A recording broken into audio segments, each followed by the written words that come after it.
எரிபொருள் தட்டுப்பாடு ஏற்படாத பொதுமக்களுக்கு அரசு வெளியிட்டுள்ள முக்கிய அறிவிப்பு.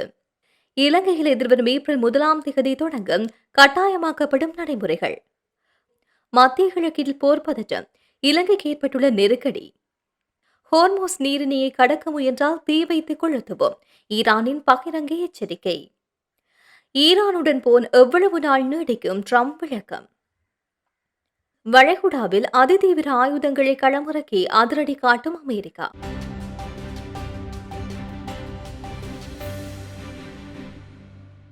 இலங்கையில் போதுமான அளவு எரிபொருள் கையிருப்பில் உள்ளதால் தட்டுப்பாடு குறித்து பொதுமக்கள் எந்தவித அச்சமும் கொள்ள தேவையில்லை என அரசு உத்தியோகபூர்வமாக அறிவித்துள்ளது. அரசு தகவல் திணைக்களத்தில் இன்று இடம்பெற்ற ஊடகவியலாளர் சந்திப்பில் கலந்து கொண்டு உரையாற்றிய அமைச்சரவை பேச்சாளர் அமைச்சர் நளின் ஜெயதிச இது தொடர்பான மேலதிக விவரங்களை வெளிப்படுத்தினார். மத்திய கிழக்கில் நிலவும் போர் பதற்றம் காரணமாக எரிபொருள் விநியோகம் தடைப்படும் என மக்கள் கருதுவது தவறு என அமைச்சர் சுட்டிக்காட்டினார். இலங்கைக்கு எரிபொருளை ஏற்றி வரும் கப்பல் மத்திய கிழக்கு பிராந்தியத்தின் மோதல் வலயங்கள் ஊடாக பயணிக்கவில்லை. அவை வேறு பாதைகளுக்கான கடல் வழிகளிலேயே வருகின்றது. எனவே விநியோக சங்கிலியில் எந்தவித பாதிப்பும் ஏற்படாது.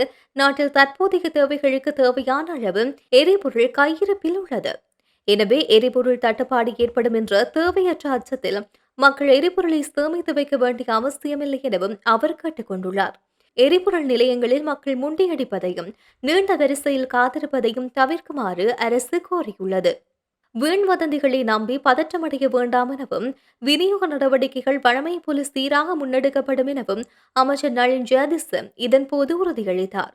மத்திய கிழக்கில் போர் காரணமாக உலக சந்தையில் மசகு எண்ணெயின் விலை மாற்றமடைந்தாலும் இலங்கைக்கு தடையின்றி எரிபொருள் விநியோகிக்க தேவையான அனைத்து முன்னெச்சரிக்கை நடவடிக்கைகளையும் மின்சக்தி மற்றும் எரிசக்தி அமைச்சு எடுத்துள்ளது என்று அரசு தரப்பு தகவல்கள் தெரிவிக்கின்றது.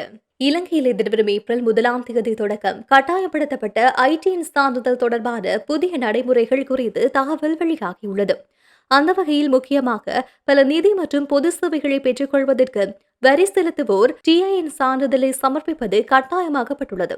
2026 ஆண்டின் உள்நாட்டு இறைவரி சட்டத்தின் கீழ் இந்த புதிய நடைமுறை கொண்டு வரப்பட்டுள்ளது. புதிய சட்டத்தின்படி நிதி நிறுவனங்களில் ஏதேனும் ஒரு வங்கிக் கணக்குகளை ஆரம்பித்தல், கடனட்டைகளை பெற்றுக்கொள்ளுதல், காணிகளை பதிவு செய்தல் அல்லது காணி உரிமையை உறுதிப்படுத்துதல், கட்டட திட்டங்களுக்கான உத்தியோகபூர்வ அனுமதியை பெற்றுக் கொள்ளுதல், மோட்டார் வாகனங்களை பதிவு செய்தல், மோட்டார் வாகன வருமான வரி அனுமதி பத்திரத்தை புதுப்பித்தல், புதிய வணிகங்களை பதிவு செய்தல், இலங்கையில் பதிவு செய்யப்பட்ட நிறுவனங்களில் பங்குகளை கைமாற்றுதல் போன்ற சேவைகளை பெற்றுக்கொள்ளும் போது செல்லுபடியாகும் ஐடிஎன் சான்றிதழை சம்பந்தப்பட்ட அதிகாரிகளிடம் சமர்ப்பிக்க வேண்டியது அவசியமாகும். வர்த்தமான அறிவித்தலின்படி வங்கி மேலாளர், பதிவாளர், மாகாண அல்லது பிரதேச செயலாளர்கள் உள்ளிட்ட குறிப்பிட்ட அதிகாரிகள் தத்தமது சேவைகளை வழங்குவதற்கு முன் விண்ணப்பதாரரின் ஐடிஎன் சான்றிதழை சரிபார்க்க வேண்டியது கட்டாயமாகும். வரி செலுத்தும் முறையை முறைமைப்படுத்துவதற்காகவும் வெளிப்படைத்தன்மையை உறுதிப்படுத்துவதற்காகவும் இந்த நடைமுறை எடுக்கப்பட்டுள்ளதாக உள்நாட்டு இறைவரி திணைக்களம் தெரிவித்துள்ளது.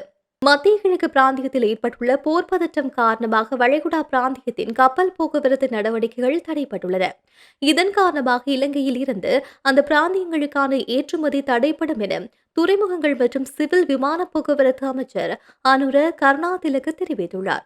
தற்போதைய சூழ்நிலையை கருத்தில் கொண்டு தேயிலை உள்ளிட்ட நாட்டின் ஏற்றுமதியை மாற்று சந்தைகளுக்கு வழங்க திட்டமிட்டுள்ளதாக அவர் கூறியுள்ளார்.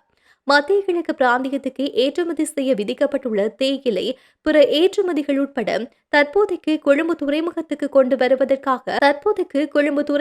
கொண்டு வருவதை தவிர்க்க வேண்டும் என அமைச்சர் தெரிவித்துள்ளார். துறைமுகத்தில் தேவையற்ற நெரிசலை தடுக்க இந்த கோரிக்கை விடுக்கப்பட்டதாகவும் அவர் கூறியுள்ளார்.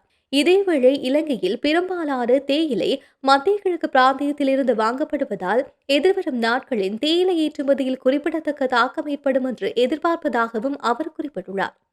இது தொடர்பாக மாற்று நடவடிக்கைகள் எடுக்க உரிய நிறுவனங்களிடம் கலந்துரையாடல்கள் நடத்தப்பட்டு வருவதாகவும் அமைச்சர் மேலும் தெரிவித்துள்ளார். ஹோர்மூஸ் நீரிணையை கடந்து செல்ல முயற்சிப்பவர்களை தீ வைத்து கொளுத்துவோம் என்று ஈரான் எச்சரித்துள்ளது. இந்த எச்சரிக்கை ஈரான் இஸ்லாமிய புரட்சிகர காவல்படை தலைமை தளபதியின் ஆலோசகர் எஃப்ராயிம் ஜஃபாரி அரசு தொலைக்காட்சியில் பேசும்போது வெளிப்படுத்தியுள்ளார். ஹோர்மோஸ் நீரிணை தற்போது மூடப்பட்டுள்ளதாக கூறிய அவர் கப்பலுக்கு எச்சரிக்கை விடுத்துள்ளார். அந்த பகுதிக்கு அவர்கள் வரக்கூடாது. அவர்கள் நிச்சயமாக எங்களிடமிருந்து கடுமையான பதிலை சந்திக்க நேரிடும் என்றும் தெரிவித்துள்ளார். மேலும் அமெரிக்கர்கள் இந்த பகுதியின் எண்ணெய்க்காக தாக்கம் கொண்டவர்கள் என்றும் ஈரான் அந்த பகுதியில் உள்ள அவர்களின் எண்ணெய் குழாய்களை தாக்கும் இப்பகுதியில் இருந்து எண்ணெய் ஏற்றுமதி செய்ய அனுமதிக்காது என்று ஜஃபாரி கூறியுள்ளார். ஹோர்மோஸ் நீரிணை உலகில் மிக முக்கியமான கடல் வர்த்தக பாதைகளில் ஒன்றாகும். உலகளாவிய ரீதியில் எண்ணெய் மற்றும் எரிவாயு வர்த்தகத்தில் சுமார் 1/5 இந்த நீரிணை வழியாக செல்கின்றது என்பது குறிப்பிடத்தக்கது. ஈரானுக்கு எதிராக நடைபெற்று வருகின்ற ராணுவ நடவடிக்கைகள் எவ்வளவு காலம் நீடிக்கும் என்பது குறித்து அமெரிக்க ஜனாதிபதி டொனால்ட் ட்ரம்ப் விளக்கம் அளித்துள்ளார். ஈரானுக்கு எதிராக இந்த ராணுவ நடவடிக்கை சுமார் 4 முதல் 5 வாரங்கள் நீடிக்கும் என்றும் அவர் கூறியுள்ளார். அதேவேளை தேவையெனில் அதைவிட நீண்ட காலமும் தொடர தயாராக இருப்பதாகவும் அவர் கூறினார். போர் நீண்டாலும் நான் சலிப்படைய மாட்டேன் என்றும் அவர் வலியுறுத்தியுள்ளார்.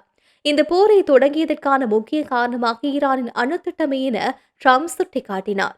முன்னாள் அமெரிக்க ஜனாதிபதி பராக் ஒபாமா தலைமையிலான நிர்வாகம் கையெழுத்திட்ட அணு ஒப்பந்தம் ஈரானுக்கு அணு ஆயுதம் உருவாக்கும் வாய்ப்பை வழங்குவதாக அவர் குற்றம் சாட்டினார். அந்த ஒப்பந்தத்தின் மூலமாக ஈரான் அணு ஆயுதத்தை சட்டப்பூர்வமாக பெறும் பாதையில் சென்றது எனவும் அவர் தெரிவித்தார். மேலும் ஈரான் வெளிநாடுகளில் ஆயுத குழுக்களுக்கு ஆதரவு வழங்குவதை தடுக்கவே இந்த நடவடிக்கை அவசியமாக இருந்ததாகவும் அவர் கூறினார்.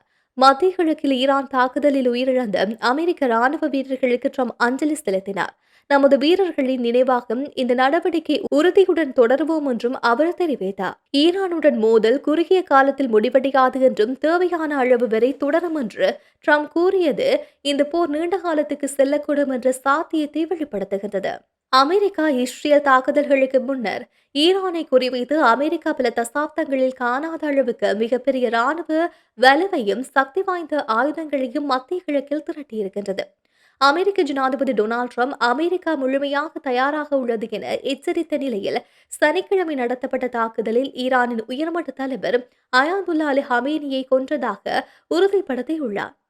அமெரிக்க மத்திய கட்டளை பிரிவு ஆபரேஷன் எபிக் ஃபியூரி எனப்படுகின்ற நடவடிக்கையில் இதுவரை ஈரானுக்கு எதிராக பயன்படுத்தப்பட்ட ஆயுதங்களின் பட்டியல் வெளியாகியுள்ளது. அவற்றில் முதலாவதாக B-2 ஸ்டெல்த் பாம்பர் குறிப்பிடத்தக்கது.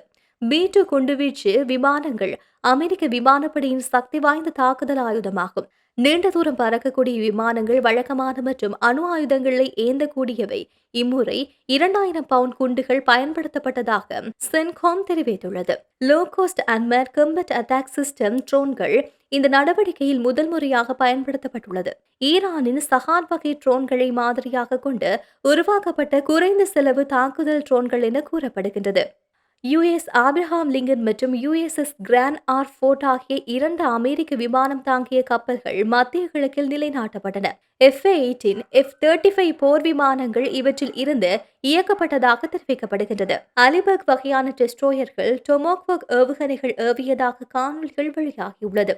இக்கப்பல்கள் ஏஜிஸ் பாதுகாப்பு அமைப்புடன் செயற்படுவதாக தெரிவிக்கப்படுகின்றது. போட்ரியோட் மற்றும் ரடார் ஏவுகணைகள் பாதுகாப்பு அமைப்புகள் ஈரானின் ட்ரோன்கள் மற்றும் பாலிஸ்டிக் ஏவுகணைகளை தடுக்க பயன்படுத்தப்படுகின்றது. F-16, F-18, F-22, F-35 மற்றும் A-10 போன்ற பல்வேறு போர் விமானங்கள் நடவடிக்கையில் ஈடுபட்டதாக சென்காம் தெரிவித்துள்ளது.